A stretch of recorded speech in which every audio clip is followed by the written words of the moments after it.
जब तक हमारी दिव्य दृष्टि आज्ञा चक्र तीसरी आंख नहीं खुली होती तब तक हम अपने सूक्ष्म जगत को ना तो अनुभव कर पाते हैं ना ही हम इसे देख पाते हैं। तो एक ऐसी सीढ़ी होती है दिव्य दृष्टि जो हमें सूक्ष्म जगत की तरफ लेके जाती है और वहाँ की जो शक्तियाँ होती हैं उनको आभास करने में, अनुभव करने में हमारी मदद करती है, और जिसके द्वारा हम उन सूक्ष्म शक्तियों के द्वारा अपने कई कार्य जो है वो करवा सकते हैं, कई चीज़ों को अनुभव कर सकते हैं और सूक्ष्म जगत की चीज़ों को बहुत बारीकी से जान सकते हैं, अपने जीवन के उद्देश्य को बहुत बारीकी से जान पाते हैं। देखिए, जो तीसरी आंख होती है उसको 4 तरीके से खोला जा सकता है, आज्ञा चक्र को 4 तरीके से एक्टिवेट किया जा सकता है। जो दिव्य दृष्टि है उसको 4 तरीके से एक्टिव किया जा सकता है। सबसे पहला तरीका होता है, वो तरीका होता है गुरु के द्वारा। गुरु की अगर दिव्य दृष्टि खुली हुई है, गुरु के अंदर पर्याप्त मात्रा में ऊर्जा है, तो वो मात्र आपको स्पर्श करके अपनी ऊर्जा को आपके शरीर में प्रवाहित करके और आपके आज्ञा चक्र को एक्टिवेट कर सकता है, आपकी दिव्य दृष्टि को खोल सकता है। पर इसमें गुरु के अंदर इतना सामर्थ्य होना चाहिए कि वो आपकी दिव्य दृष्टि खोल पाए, क्योंकि उसके अंदर जो सामर्थ्य है वो पहले खुद की खुली होनी चाहिए, उसको इतना ज्ञान होना चाहिए, तभी वो आपकी दिव्य दृष्टि को खोल सकता है।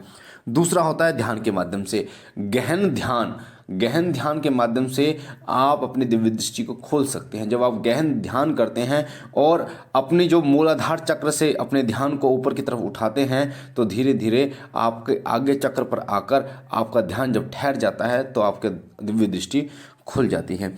तीसरा तरीका होता है देवता के द्वारा। कोई देवता, जैसे भगवान शिव हैं, माता पार्वती हैं या माता काली हैं, कोई भी देवी देवता क्यों ना हो, ये देवी देवता आपकी दिव्य दृष्टि को खोलने में सक्षम है और पल भर में खोल देते हैं, क्योंकि इनके अंदर इतनी पर्याप्त मात्रा में ऊर्जा होती है, जिस ऊर्जा का एक अंश ये आपको प्रदान कर देते हैं, जिस ऊर्जा के एक अंश के द्वारा बहुत जल्दी आपकी दिव्य दृष्टि खुल जाती है। जैसे आपने देखा होगा कि जो बिजली बनती है तो वो जब वो मोटर घूमती है तो बिजली बनती है पानी के द्वारा, उसी प्रकार से जब ये अपनी ऊर्जा का अंश आपको प्रदान करते हैं तो आपके अंदर भी वो जो चक्र होता है वो एक्टिव हो जाता है, जिसके कारण आपकी दिव्य दृष्टि खुल जाती है। और जो चौथा तरीका होता है वो होता है मंत्र के द्वारा।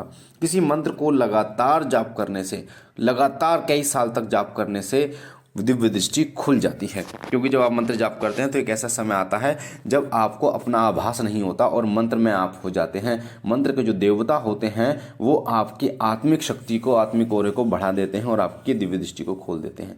जब मंत्र जाप किया जाता है सबसे पहले आपके शरीर की शुद्धि होती है, शुद्धिकरण होता है। उसके बाद जो नकारात्मक ऊर्जा है उसको निकाला जाता है और सकारात्मक ऊर्जा भरी जाती है, और उस ऊर्जा का ही प्रभाव होता है कि वो ऊर्जा आपके चक्र को एक्टिवेट करने का कार्य करती है। जिस प्रकार से बिजली से पंखा घूमता है उसी प्रकार से वो उस ऊर्जा से आपका जो चक्र है वो एक्टिवेट हो जाता है, आपकी दिव्य दृष्टि खुल जाती है। तो सूक्ष्म जगत जो होता है वो ज्ञान की दृष्टि होती है एक तरीके से, यानी जब आपकी दिव्य दृष्टि खुल जाती है तो आप ज्ञान की दृष्टि के द्वारा, यानी कि दिव्य दृष्टि को ज्ञान की दृष्टि भी कहा जाता है, आप सूक्ष्म जगत को देख पाते हैं और महसूस कर पाते हैं। तो आइए मैं आपको बता देता हूँ 4 संकेतों के बारे में। तो सबसे पहला संकेत होता है जब आपकी दिव्य दृष्टि खुल रही होती है, तो संकेत नंबर 1 वो मिलता है कि आपकी जो इंद्रियां होती हैं वो बहुत तीव्र गति से कार्य करना शुरू कर देती हैं। जैसे हो सकता है आपको अपने पास की आवाज़ ना सुन रही हो, पर जब आपकी दिव्य दृष्टि खुल रही होती है तो आपके बहुत दूर की आवाज़ भी स्पष्ट सुनाई देती है। बहुत हल्की आवाज़, बिल्कुल कदमों की आवाज़, सांसों की आवाज़ भी आपको बहुत क्लियर सुनाई देती है। उसके बाद आपको बहुत दूर तक दिखाई देता है, सूक्ष्म चीज़ें आपको दिखाई देती हैं। आपकी जो इंद्रियां हैं वो बहुत तीव्र गति से कार्य करती हैं। आपके जो नाक है उसमें सूंघने की क्षमता बहुत ज़बरदस्त हो जाती है, देखने की क्षमता, सोचने की क्षमता आपकी बहुत ज़बरदस्त हो जाती है। आप बहुत लंबे तक सोच पाते हैं, देख पाते हैं। आपकी जो इंद्रियां हैं, आपके विवेक का जो विकास है वो होना शुरू हो जाता है। दूसरा जो संकेत होता है वो होता है कि आपको सूक्ष्म चीज़ें दिखनी शुरू हो जाती हैं, आपको अनुभव होने शुरू हो जाते हैं। धर्म अधर्म में धर्म का पल्ला भारी आप करना शुरू कर देते हैं। पाप पुण्य का ज्ञान आपको हो जाता है और पुण्य का पल्ला भारी आपका होता है।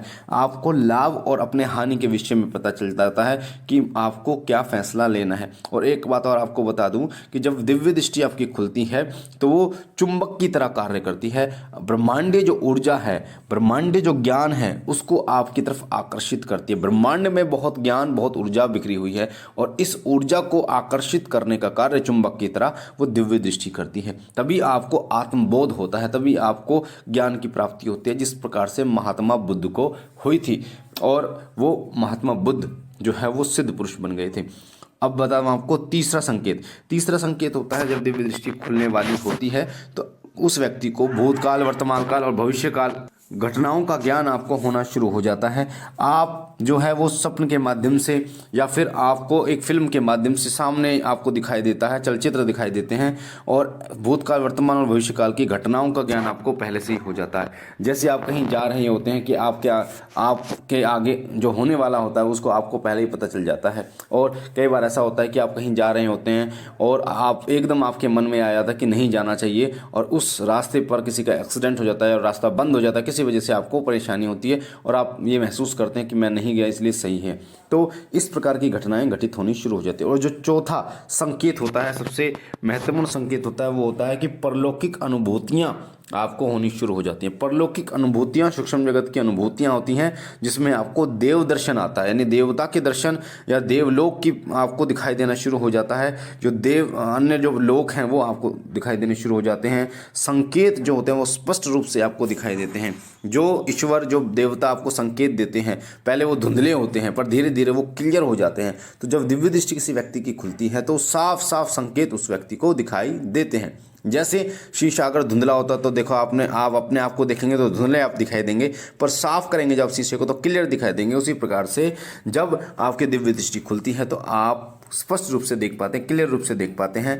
आपको जो स्पर्श करते हैं, जो देवी शक्तियाँ आपको स्पर्श करती हैं, उसका अनुभव आपको होना शुरू हो जाता है। आपके आसपास की ऊर्जाओं को आप महसूस कर पाते हैं और जो भी हो रहा है उसको आप देख पाते हैं। आपके सोचने का ढंग बदल जाता है। आपके अंदर विचार जो है वो अध्यात्म से जुड़े विचार आते हैं। हम अध्यात्म में विश्वास करना शुरू कर देते हैं, सूक्ष्म जगत पर विश्वास करना शुरू कर देते हैं और लोगों को ज्ञान देना शुरू कर देते हैं। तो ये ऐसे 4 संकेत मैंने आपको बताए। अगर आपको ये संकेत मिलते हैं तो दिव्य दृष्टि खुलने वाली है। इस समय पर आपको क्या करना चाहिए, ये बहुत महत्वपूर्ण है।